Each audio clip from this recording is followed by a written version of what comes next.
Hi, welcome to this episode of Prophecy for the Last Hour. My name is Liz McGee, and I'm going to do a new teaching today. And I have a title, and it's called Full Disclosure. So I thought I would get my shot at full disclosure before they do their full disclosure. Anyways, I was watching on YouTube last night with my husband, and honestly, it's a pretty crazy world today, right? We could have war with little Kim, or the fat boy they call him, anytime now. There is definitely ramping up going on in that part of the world. We're sending Buku planes and aircraft carriers and all sorts of things. Trump was over there. Who knows what's going to happen in that arena? We have Jerusalem now is declared by the United States the capital, or we will recognize it as the capital of Israel. That is not going to just be taken totally lightly in the world. I'm sure it will have ramifications. We'll see what happens there. It is definitely the cup of trembling. It could be possibly become more and more a burdensome stone, a cup of trembling in the whole earth. That could be a match that lights. But then I thought, then they were talking about these different scenarios, and then the one guy says, but then again, we could have full disclosure anytime. And of course, that's sort of a code word for, oh, the ancient aliens, or our, however it's going to play out, and Hebrew is going to show up, and or however the scenario is going to go. But basically, that these are ancient ancestral brethren, that the Annunaki are going to come and somehow, kind of save the day and bring us an enlightenment and help us usher in this new quote-unquote millennial reign. So that there are these gods have seers. These gods are real. They've been around. They're really our friends. And this, there's been so much misunderstanding in, the different religions, and especially amongst the Jews and Christianity and all this thing, and so we just got to make peace with these gods. Okay, so whatever. I know the end of the book, but it's so interesting because Hasatan has done such an unbelievably great job. No, I shouldn't say that, but at re-educating the modern mind. We have a 100% re-engineered, reprogrammed, re-understanding of the ancient world. Okay, that's my opinion, and it's a lot of people's opinion, and it comes by just buku hours of research into text that you can access to trying to put puzzle pieces together again. But I will tell you, according to me, the full disclosure. Let's just say these Annunaki, whatever they're going to call themselves, however they're going to portray themselves, these are really always been the gods of the ancient world. Okay, and we have really and truly a true child of Yahweh needs to understand what we are dealing with. There's nothing new under the sun. A rose is still a rose. A watcher angel is still a watcher angel. A fallen watcher angel is still a watcher angel, no matter how you repackage it. So I want to just say that I've been kind of, in a couple last videos, trying to unpack this concept a little bit more. Now, I come under a lot of fire. I'm not trying to build a huge YouTube channel. I just do a lot of research because I am compelled by the Spirit of Yahweh to just get to the bottom of things. It's my passion, and I'm just going to do it until the Lord, returns, calls me up, resurrection, whatever. But I'm really getting much more understanding on the unseen realm, what we're dealing with, what's going on behind the veil, which I believe our ancients had I won't say 360 degrees, but let's compare to us, they had like a 280 degree visual angle on this thing. They knew what they were dealing with, okay? We're the ones who are we're going to get so broadsided by this. This is what I mean, if you don't have oil, I don't know if there's going to be a recovery time for a lot of people who just dish the biblical narrative, and it's going to just be too late. But all that being said, I've done these different teachings on, okay, so let me backtrack again, because people watch my channel. I am into two streams of Hebraic scribal house of Judah writings. People should know Kabbalah, and I don't have a problem with the Talmud. Okay, I don't have a problem with the scribal writings from the house of Judah.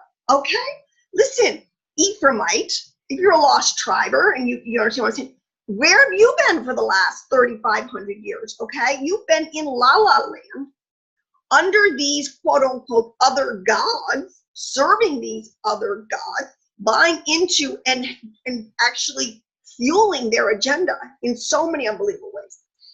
You have no right to dish or to, just to flat out call blasphemy two of the major streams that we have from the house of Judah that is giving us our answers. Okay, I am into Jewish Kabbalah. I don't give a rat's ass what the occultic world is doing with their usurping of some of Yah's knowledge. Okay, they will answer for it. So if you're listening to me, there is a stream of authentic, true Jewish Kabbalah, okay?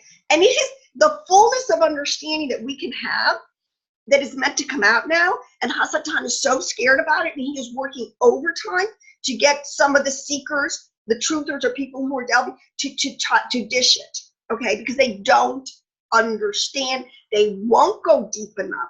They won't really humble themselves and ask the Father, okay? They'd much rather read what other people say, quick little sound bites. Okay, that explains it. Good, let's move on. I got my little theology in a box. Good.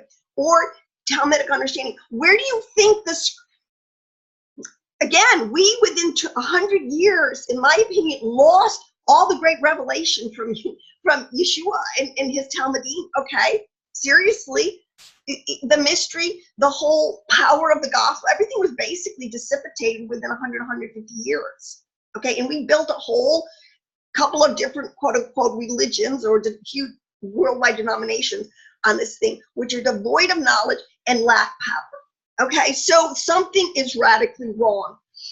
But what I want to say is, it's really funny because, like, I have a YouTube friend who doesn't want to dialogue with me because he doesn't want to be associated with someone who is classified or as a Kabbalist or Talmudic person, but is perfectly fine to defend Gnostic understandings and writings, which are not from the house of Judah, okay? They have nothing to do with the writings of the scribal, which, when I keep saying the scribal house of Judah, because this is one of the birthrights of Judah. They were told to be a scribal house. This is the whole point. The older brother, he kept the writings through thick and through thin. What do you think those rabbis were still doing for 2,000 years since Yeshua? Okay? They just don't like our Gentile Jesus. Many of them believe in the Mashiach. Okay? It's all over the Zoharic writings. It's all over the Talmud. Okay, they just don't like our Gentile Jesus. Okay, I can't blame them. All right, but what I'm trying to say is, it's very important that I guess we don't, and this is part of the breach that needs to be healed between the two houses. Okay, we do not have anything really to offer. Well, I shouldn't say that. Because what we have is we have an access to the Spirit of truth who will lead us into the truth. But it isn't like, you're going to sit on a lotus petal and the Ruach is just going to download everything you ever need to know. No, you have to go after it. You have to meditate deeply on the words of Yahweh. And people are understanding now, our Bible is a very edited text. When you go to church, you bring your Bible, okay?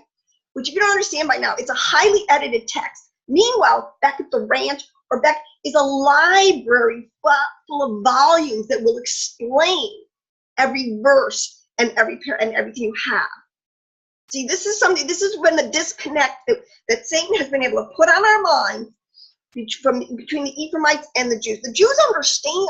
They have a Septuagint. They have a book that is an exoteric understanding, but they fully understand that their scribal history, they have just about every reference work that they could need to explain deeply all these passages, the esoteric understanding. Okay, We have thrown that baby out with the bathwater, and people who try to go back and say, hey, look it, we can recover this truth too, are thrown under the bus. So whatever, I don't really care. But I have to say that because I think it's really funny that here I'm aligned with true Hebraic streams, and I will get dished for it, and yet people will believe other texts and Gnostic texts that are later in the game, way later, hundreds, it could be 200-300 years later, and of a different group. These are not Jewish scribes transcribing these things, okay? I'm not saying they're not valuable to read because there's a lot of good insights, but they're definitely less authentic and less authoritative, in my opinion. So all that being said, that's my little, I had to get that off my shoulders. But anyways, off my chest. So I've been talking about doing a couple of teachings because I'm trying to, the translations are 90% of our problem because the words, we've lost so much truth. So the translations now are so watered down and they're so off the mark.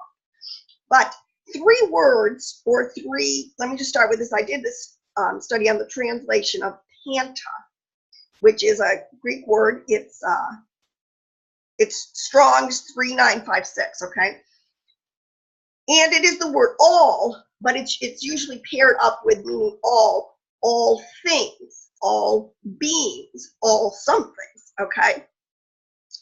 But what has happened is that in its translations, in the areas, especially in the majority of the times, because it's first usage, and again, first usage is a clue, is one of the biggest clues on how you should go down in translation, is from Abraham. Where did I see this?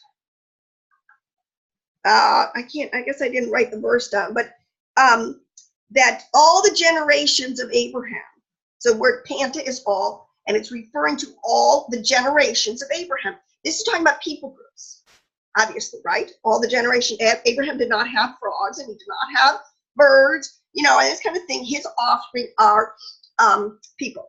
So in its context, all is talking about people. Most of the time, this word Panta should be translated, this is my point, all beings, all hosts, all armies, it's usually referring to a group of living beings, okay? Abraham. But in Yeshua, one of its famous, this is what I unpacked in one of the videos I did, in Colossians 1:20, Yeshua, what his whole major role was to reconcile in himself.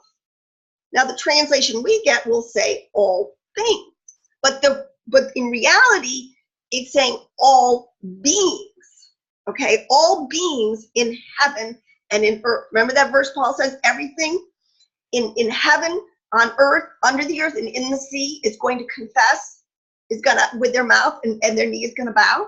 I mean, okay, all beings, and this is my point. We have got to get up to speed and fast, and that our Bible is 100% accurate in giving us all the information we know of what is in the other realms that we need to deal with, we need to understand. And but it's been so translated and programmed out of our understanding. You better get up to speed fast because we're running out of time here. So anyways, the other word was because in Colossians, let me just give you one more. In John 1:3, it says, through him, through Yeshua, through the word, okay, the Logos, all beings were made.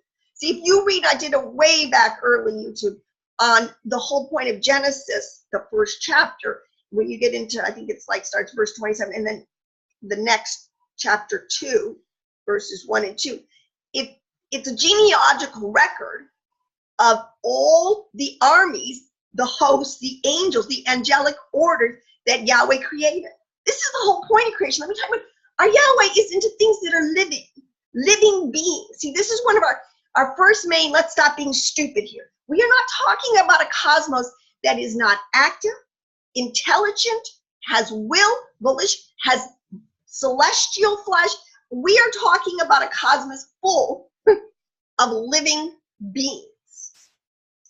That way you just make dead things. Dead things come about in a whole different process, but they don't come up through him, who all beings were made through him.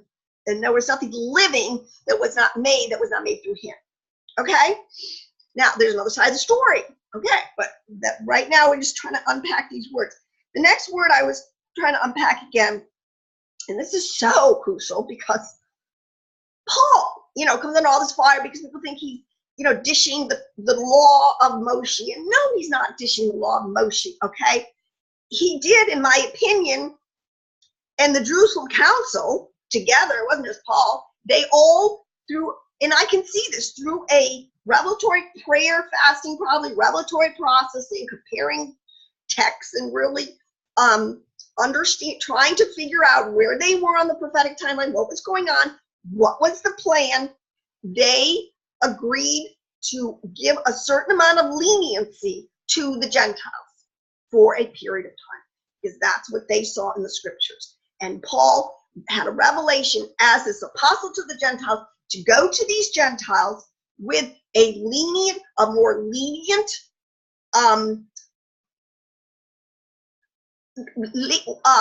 lifestyle, okay? And because a demonstration of the Spirit's power had come into their life, they were proven to be accepted before Yahweh, not on the basis of a 7-year period, like if you're going to see a 7-year period of trying to get up to the echelon, to be fully initiated. Boom, they were in, okay? So they had to grapple with these things. And leniency was given to the Gentiles, okay? And that's the whole point of the Jerusalem Council, and I personally, in my opinion, I don't know if I can really prove this yet, but the Stokke, one of the earliest documents, people say it's the earliest document that was written, that we believe was written. I believe that was what came out of the Jerusalem Council, and that is what's for the Gentiles. That is the new way. There's 2 ways. It's real simple. You got to choose one, and I'm going to show you in the literature, again, things I have. There's 2 ways. All right. So stanchion, this is a word called stokkion. It's translated, Paul says that we have, through Yeshua, we have overcome, he has overcome for us any influence of these, and these are the better translations. They're not the elementary principles of the world. See, the only word they have accurate in there is principle. I think it's first, principles. Because first is, when you talk about the primordials, one of the things, because now we are talking about spiritual entities, the primordials, the first beings, the Rosh, the head, okay, those in the beginning, those are called primordials. Those are the first things that were created, okay? So this word stokkion, 4747, should be translated elemental spirits, heavenly bodies, cosmic spirits, ancient astral beings, or spiritual powers. These all connotate spiritual entities, angels, hosts, armies, created beings, something that God's, they have a domain, they have an influence, they have a role to play in this thing, okay? These are the first, what it means, first principles, because they were the primordials, okay? So these things are so important to understand. So when Yeshua, he came to save us from this first incursion into our genetics, where we came under the rulership of Hasatan and a host of an angelic army, an angelic realm, a realm that really we were above, but because of the whole, it got flip-flopped, and now they were above us, and they were becoming our rulers, okay? This is the storyline. The last thing I packed last time was the 70 watcher angels. This is where I want to jump off with a little more information, because this is the disclosure, okay? I mean, full disclosure, you want it? You want the biblical disclosure? These 70, okay, now in the Bible, they are called shepherds. And it says it in Enoch. I'll give you this. In the book Enoch, we first come, if you're going to go and by the oldest book, so to speak. So Enoch is our oldest, quote unquote, earliest patriarchal telling of this. In Enoch 89:59, it says, and he called Yahweh 70 shepherds and gave them to those sheep in order that they should pasture them. Now, I've been through a lot of the code word. Sheep is people, we're the sheep of his pasture. Okay, these, and the storyline behind this basically is, and it's at the same time after the flood, Nimrod rises up. They go back to all their old practices. Ham, the Canaanites, again, get an upper hand through deceit, through treachery, through violence, through warfare, through every evil work, in league with angelic armies or beings. Okay, this is all in the literature and everything, and they create a one world, government again, so to speak. And this is the backdrop to which Abraham is born. Okay, and Abraham, sees through it all. He's like, I'm not gonna fall for the God of this world kind of thing. And he is able to transcend in his mind and to get back and piece together. And actually, it's a beautiful story because I like to think Abraham came from a real blended family. I mean, his dad was a total pagan, high-ranking pagan. I mean, okay, but he had an uncle.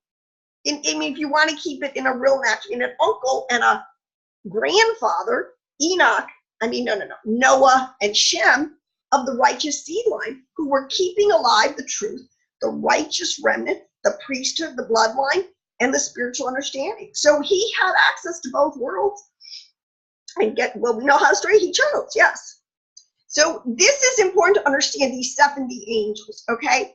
I found another verse in Sirach, which is another Deuterocanonical book. And again, it says the same thing. It says, for in the division of the nations of the whole earth, he set a ruler over every people. But Israel is the Lord's portion.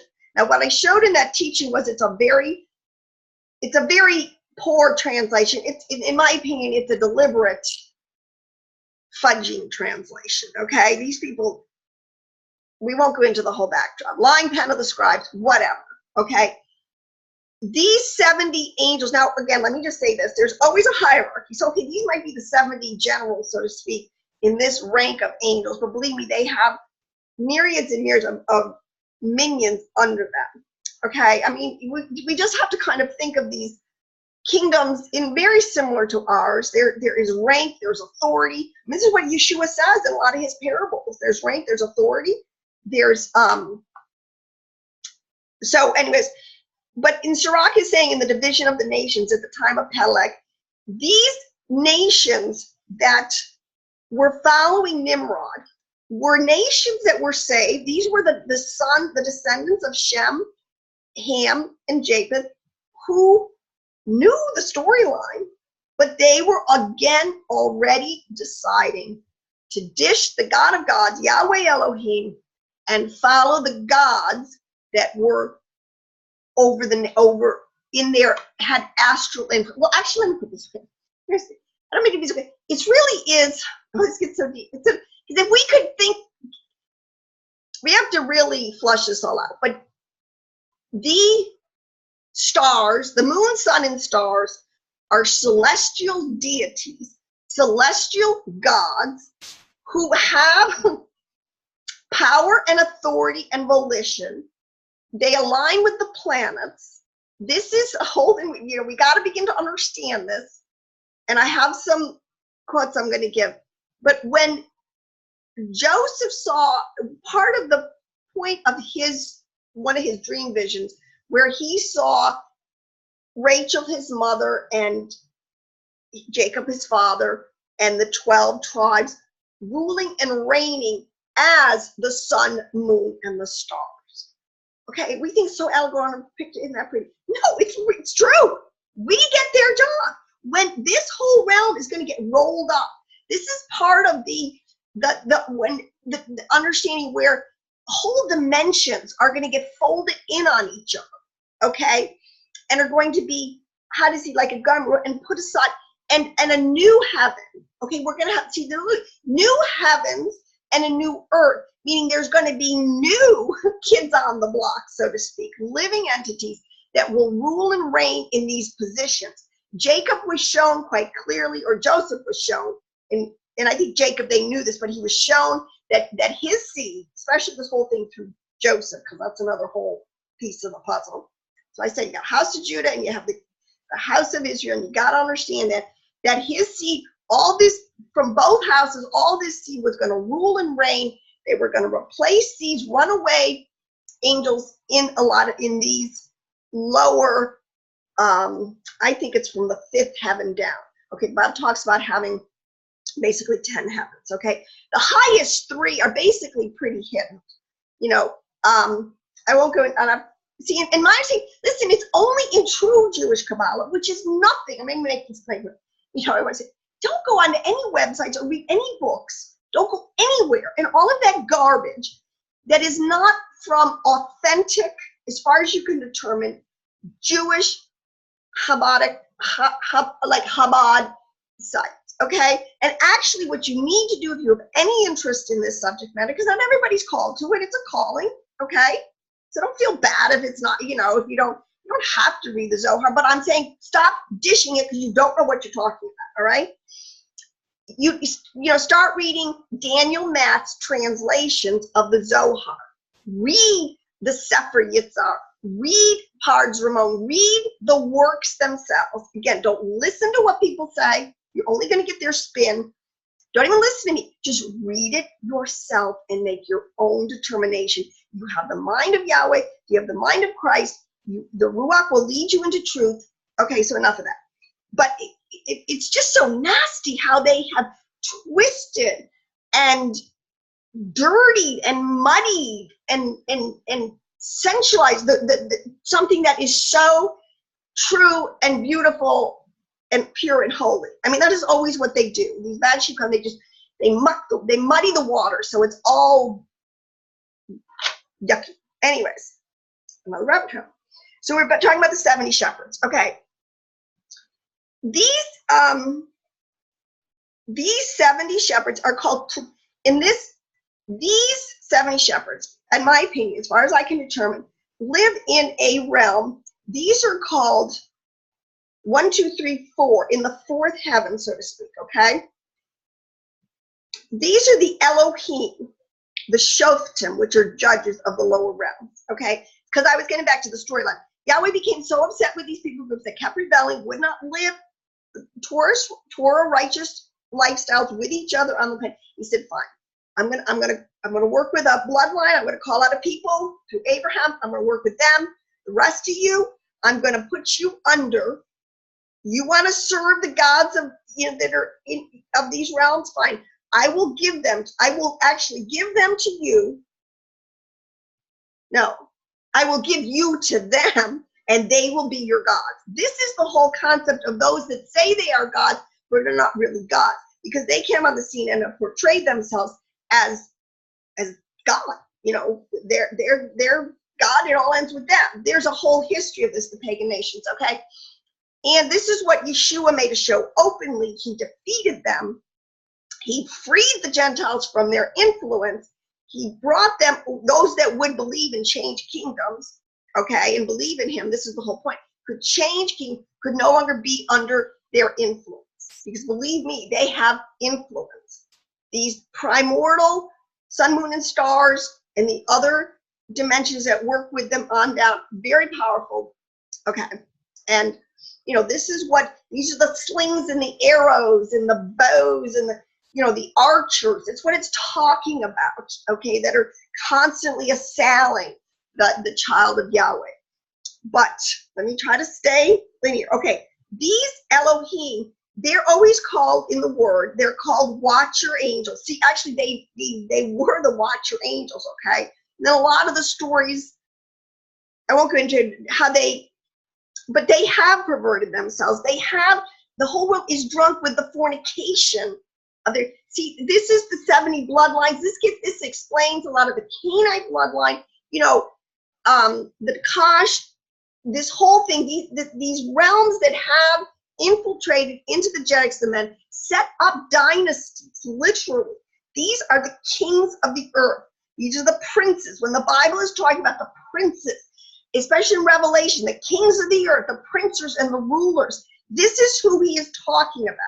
These starting, like, they're probably the higher, like the generals of these realms, okay, that have authority, that had this authority over the Gentile nations, okay? And that's why when Israel went into exile and became subject to them, that was such a freaky thing. And he said, look, if you won't obey me, I'm going to send you off, you know, and you can serve those gods. And trust me, it ain't going to go well for you. This is what he was always trying to tell them.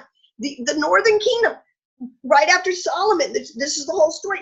They made a decision. They started to infiltrate and to serve and to just go after, lust after, these lower angelic orders.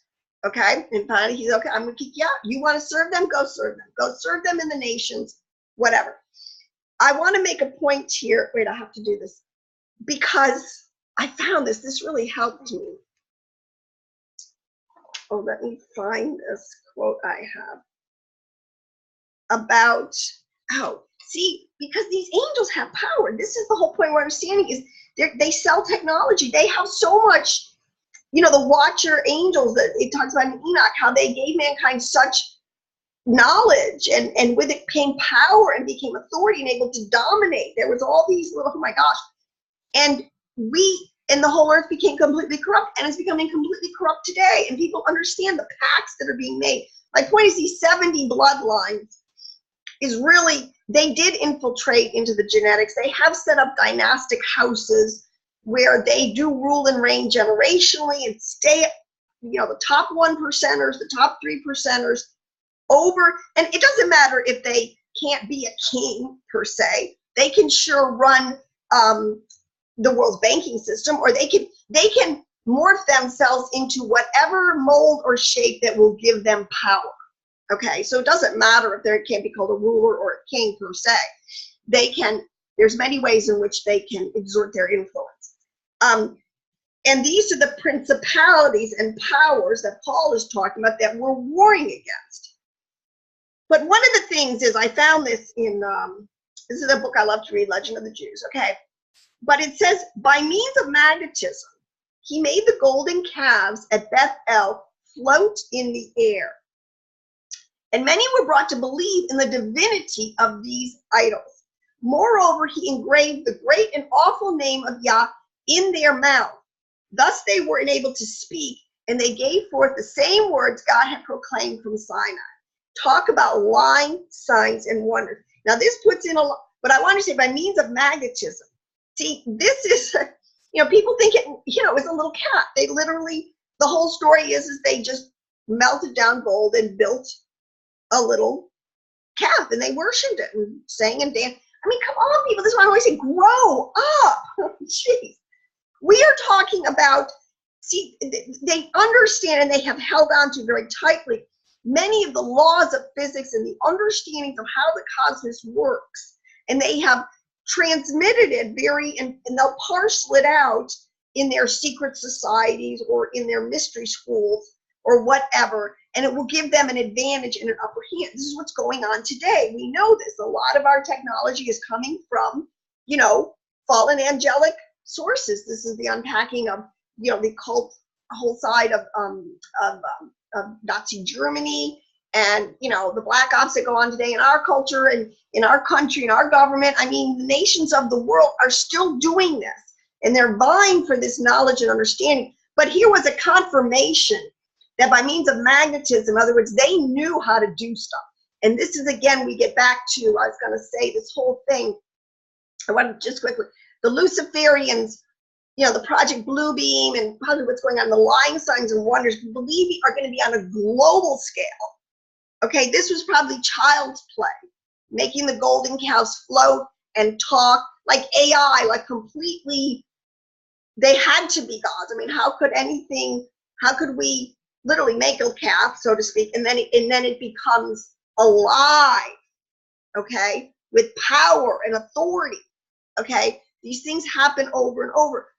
But this whole point, the difference between Yahweh in an image, okay, and has to do with the heavens, because it is a holograph, it is a projection, and light projects. So because these are the sun, moon, and stars, because these are luminaries in a lot of sense, and they have this. Now these are some of these luminaries. I'm not saying in all these categories things. I believe just like here, some are good and some are bad. Okay, but we definitely have a nest of bad luminaries. Maybe they're the wandering stars, but I think there's certain planets that have gone AWOL. And I will get to a little more flesh that out. But my point is, they will be able to do an image. Is a lot of these guys is a way of projecting this otherworldly, godly, like persona that is larger than life. Okay, these aren't just wooden statues that are lifeless. When they do their bells and whistles, when they give their light show, so to speak, in many cultures to wow the people, believe me, they pull out all stops. They have all sorts of quote unquote technology to make these things look larger than life. Okay, now let me just see if I got through all these points. And I want to say this is really, so these verses about in Deuteronomy 32:7 and 8, and it says, remember the days of old, consider the years of all generations, ask your father and he will inform your elders and they will tell you, your patriarch elders. When the Most High gave to the nations their inheritance, when he separated the children of men and he set bounds of the peoples according to, and it should be the sons of the angels of God, or the sons of Elohim. Okay, that is the correct translation. I think it's thoroughly documented. I did a whole YouTube on that, and it's important to, I think, have that understanding, because it is these, disclosure, these are the problem 70. See, because these nations, Yeshua made a show of them openly. Believe me, I mean, I think that there was like an atom bomb went off in their world when they realized, oh my gosh. But see, this, we give them influence. Okay, and this is what Paul is trying to say. Don't allow them to influence you anymore. You are free. You are no longer under their tutelage, because and a lot of the words he uses is in relationship to this. They were put over the nations, and in a lot of ways they're going to, and there's a whole story in Enoch how they're going to be judged, because they're still God's angels, and they were told that if the people needed to be punished, or if the people were going to receive blessings or whatever because of good behavior, quote unquote, that he worked through these groups of angels. Okay, but so, and this is the whole story. I'll say these 70 territorial angels that are over the Gentile nations. Enoch talks about this again, and it says that these angels were, this is the point of Metatron, these 7 angels correspond to the nations of the world, and he gave the charge of them, the oversight of them, to Metatron. Okay, and it is his job to watch what they do, record what they do, and make sure at the judgment there's a complete record of everything. And that's how we're going to come in and judge angels, because they went way beyond their track record. They are going to come under severe judgment. Now, one of the things to understand, okay, now I want to go to, all right, let's see where I should jump off next. Okay, angels. All right. Oh my gosh, where are all my notes here? I'm missing a whole slew of notes that are talking about the astral, the influence. Okay, planets. Let's talk a little bit about it. Now, our stars, Maimonides, who is Mammon, I think it's Jewish, Mammon, a famous Jewish rabbi, is quite clear that there is a direct connection between angels and planets. Now, this is a principle I got to try to flush out. I flushed it out in other places, but I got to review this here. Maimonides writes in his Laws of the Foundations of Torah that all stars and planets possess a soul, intellect, and knowledge. They are alive. Okay? The knowledge of the planet is less than the knowledge of the angels.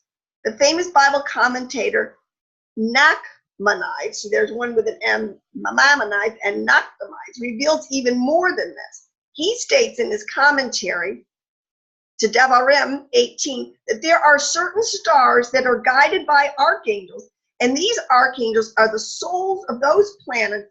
They are called the princes of the Teli, or the dragon. Okay? There's something very profound being said here, and this is a principle. The planets are the bodies of the angels. Now, this is, let me try to unflush this a little bit.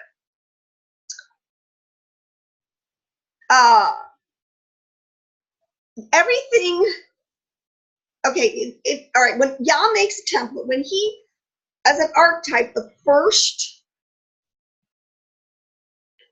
thought, the pure, I don't know how to explain all this, okay, is always a template. And then everything after that order that's made like that follows the same template, okay? So we are a body, a soul, and a spirit, okay? We have an earthen vessel. This is the principle.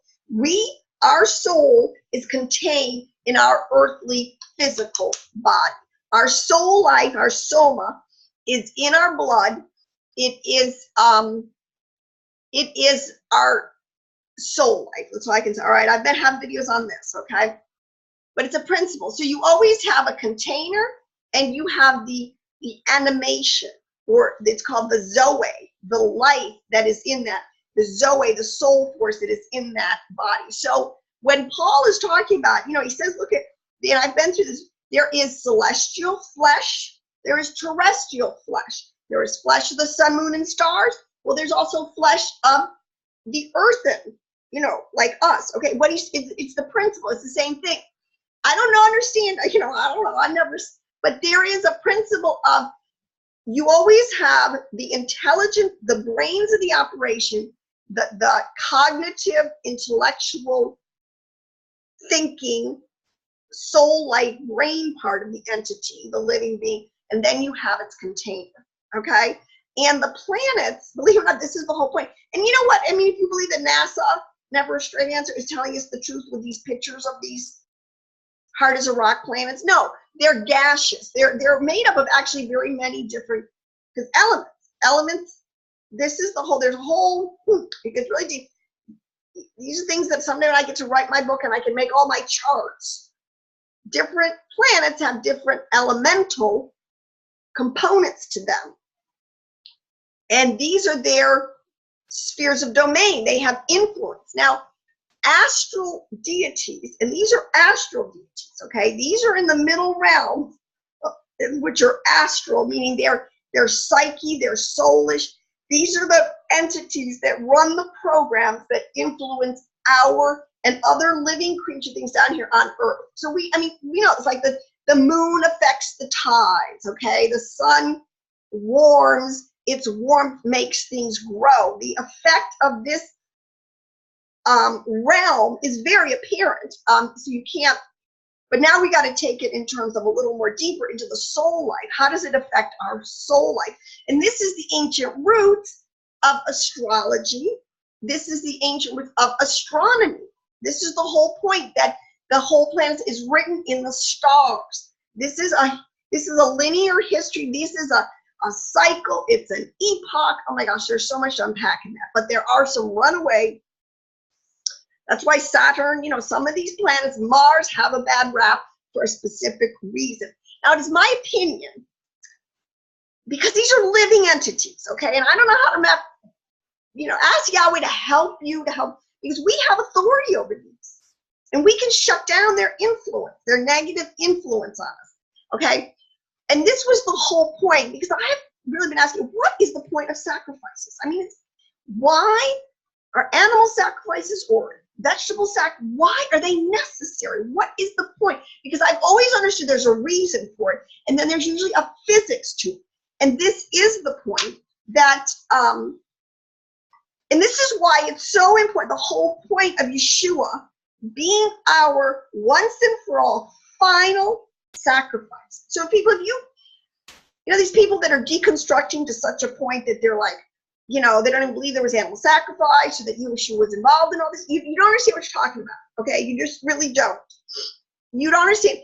There is always an influence. So the negation of astral influences over Israel, okay? So why were they doing this? Okay, because they had to do, because the people were still sinning. Even though, they were Yah's people, they were in a covenant, they were, they're always trying to have the best of both worlds. Yahweh's very, but they were still always sinning, which means they were still being influenced by these astral entities that were trying to make them, anti-Torah lifestyle decisions, or to sin, whatever, okay? This is what it says, the quote in, oh, I don't have where this is from, but it says, take your lambs and slaughter the gods of Egypt, okay, is what he said to them during the time in the desert. There is no mazal, which is a word, a celestial flux. There is no influence. When Israel, especially, this is why they get into so mystical on like the Day of Atonement or the Shabbat, where there's so many of these like safe zones almost, where there's no influence.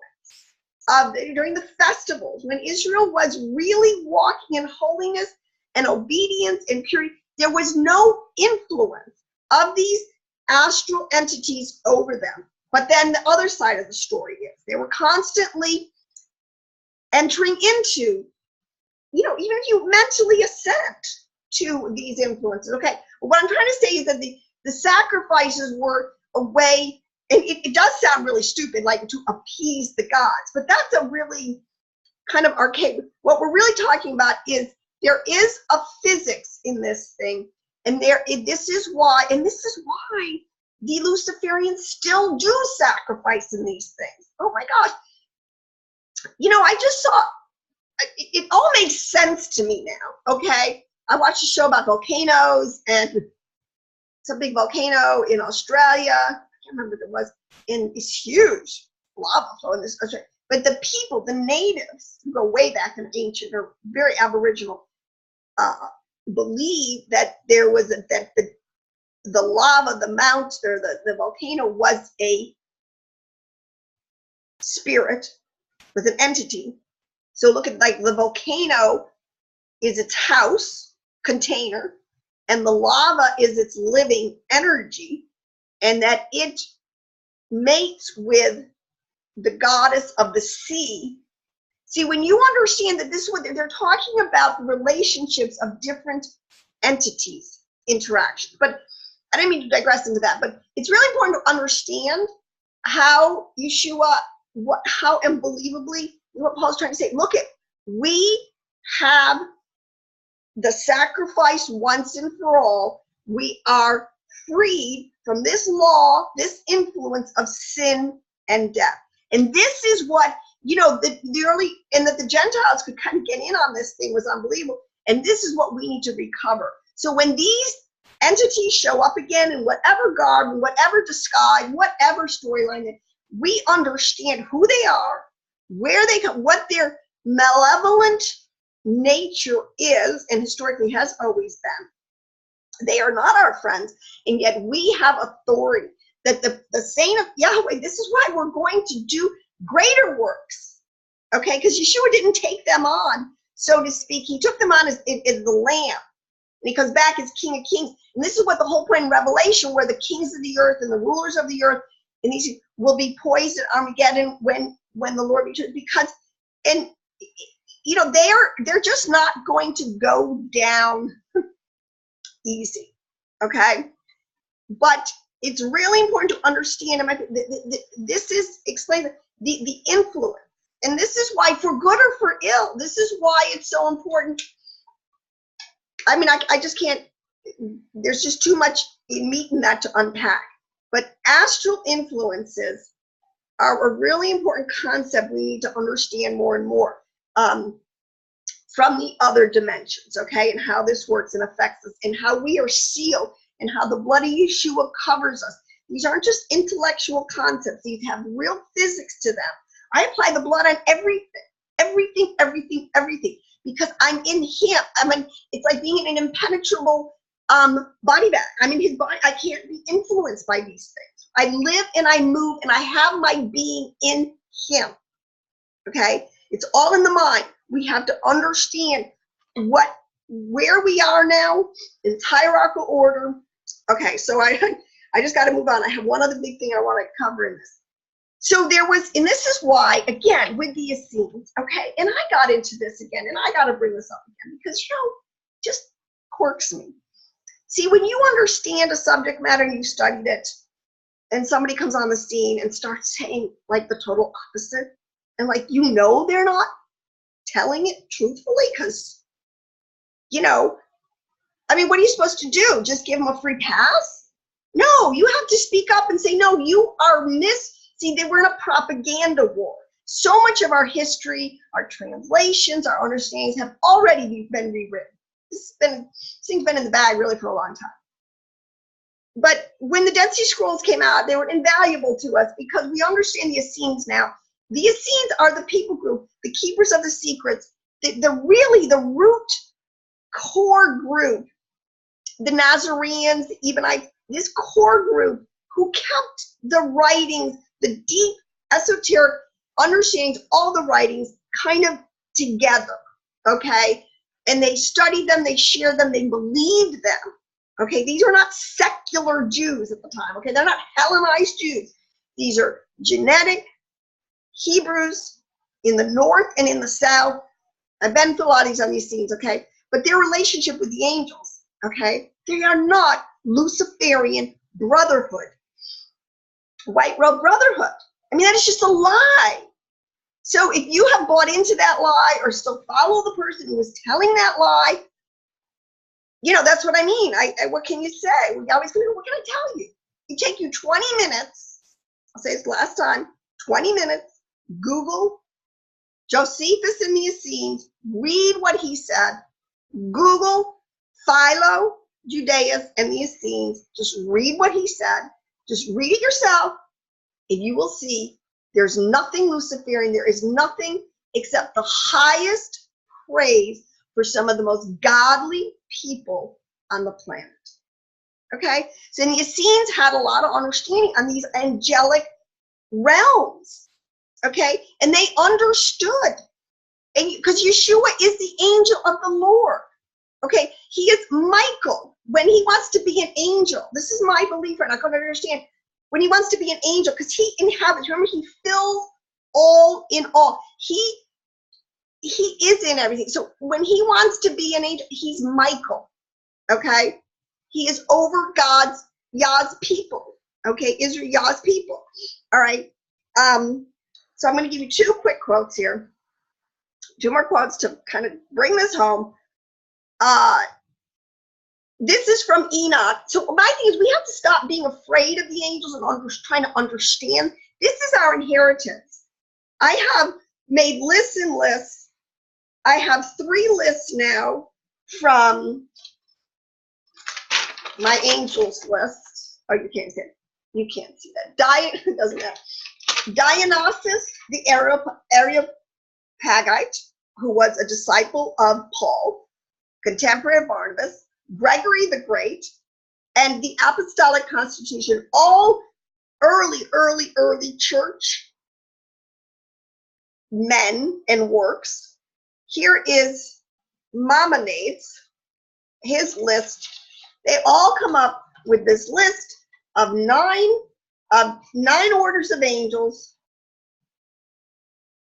7, 8, 9, 10. I'm sorry, there's 10. 10 orders of angels, basically in each realm and dimension. I mean, you can look at these are God's armies.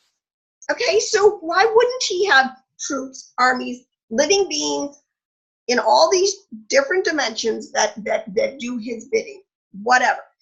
But again, he calls these in the 6th, which is like 1, 2, 3, the 4th heaven up. Like I've been through this, the Elohim, the judges of lower realms. These are the 70 angels that God put over the Gentile nations. The one above them is the Malachim, the messengers. Okay, we know Bible's full of messenger angels, right?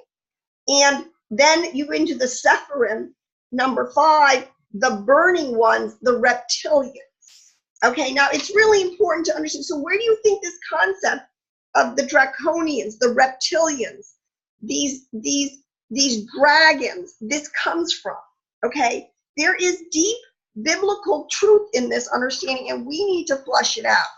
In Enoch, it talks about here the holy angels, and these are the names of the holy angels who watch. Uriel, one of the holy angels, the angel of thunder and of trembling. Raphael, one of the holy angels, the angel of the spirits of men. Ravul, one of the angels who takes vengeance on the earth, and the luminaries. So telling you, the luminaries, I told you, that's a class, an angelic class.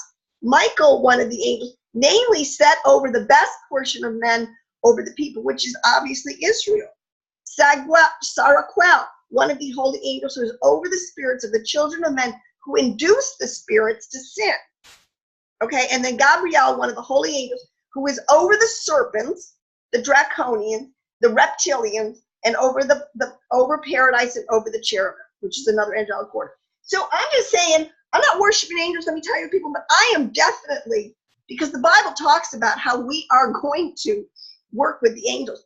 He's going to come with angels. We're going to be regrouped. It's going to be an amazing army. And I plan on, not trying to not like be exo, like have a little heads up. Okay, my last thing. This is a fragment from the Dead Sea Scrolls. This is a fragment because, like I said, so much of this understanding, you're being told, oh, ain't it a scary world? Don't go down that road. Grow up. How many times have I said that? We need to handle the meat of the word. We're in a war. Okay? You don't send out your best troops that have been weaned on milk. They're not going to be very strong. So this is a fragment 1 from manuscript B. Now a lot of these are kind of words added because they're, so much of these things were shredded. But basically, if I read it, are we getting a confirmation here? I saw watchers in my vision, my dream vision. I don't want to digress here. 2 men were fighting over me, saying, and holding a great contest over me. I asked them, who are you, that you are thus empowered over me? They answered me and said, we have been empowered and rule over all mankind. They said to me, which of us do you choose to rule you? I raised my eyes and looked. One of them was terrifying in his appearance, like a serpent. His cloak, many colored, yet very dark. And I looked again, and and in his appearance, the visage of a viper, and wearing, blank, blank, blank, blank, blank, and exceedingly in all his eyes. Okay, now that's all we really have, but look at here. We have a serpent, we have a viper, we have a draconian, we have a terrifying, dark entity. We know, there's this whole concept of 2 angels, fighting over us, a good angel and a bad angel. This whole dualism that we're in, this binary system we're in. But I will tell you on a personal note, reason I believe this stuff, I saw a draconian. The Lord, Yahweh, one time in a time of my life where such spiritual warfare, it was insane. And I was standing at the doors of my home and looking outside because I felt like I was under siege. I mean, I really felt like there were entities surrounding my house, breathing down my neck, and I was petrified. And I was like, Yahweh, help, there is something here. There's something going on. And I remember looking out, and I literally, on the other side of the glass, I saw one of these vipers. Now, I'm not making this up, whatever, you can do with it whatever you want. I don't usually give personal topics, but I saw one of these viper beings. And in the hatred in this thing, if it could get through the glass, it would have torn me to shreds and destroyed me. Of that I was absolutely sure. But I just fell on my knees and was like, oh, praise Yahweh, your angels are here. I know that you are protecting me. Okay, what can I say? There are many examples of stories and examples of this type of interaction. So you can do with it what you want, but I think it's really important that we begin to understand on a mature level what we're dealing with, what hoax is about to be portrayed, played on us. And if you want to be played, fine. But those who know their God will be strong and do exploits. It says that greater works than Yeshua did, we will do. And I really believe that because the anointing that's coming. And so on that note, I really kind of probably should just end. And let me just make sure that I really did get to all of my really things I wanted to share and say. So listen, blessings. Now listen, he has not given us the spirit of fear. There's no need to fear.